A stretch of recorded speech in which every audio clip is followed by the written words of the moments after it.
Hello అండి అందరికీ. ఈ రెసిపీ పేరు మీకెవరికైనా తెలిస్తే కామెంట్ చేయండి. ఇది ఎండిపోయిన మామిడి ఒరుగులండి. నీటిలో నానబెట్టుకోవాలి.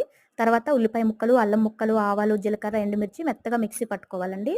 తర్వాత ఒక మట్టి కుండలో స్వచ్ఛమైన నువ్వుల నూనె వేసుకొని వెల్లుల్లి అయితే ఎక్కువ వేసి వేపుకోవాలి బ్రౌన్ కలర్ వచ్చేంత వరకు. ఈ వెల్లుల్లి ఇలా వేగిన తర్వాత కరివేపాకు వేసుకొని మనం రెడీ చేసుకున్న మసాలా ముద్ద కూడా అందులోనే వేసుకొని ఉప్పు, కారం, పసుపు వేసేసి శుభ్రంగా మూత పెట్టేసి పచ్చి వాసన పోయేంత వరకు ఉడికించుకోవాలి. నూనె పైకి తేలేంత వరకు.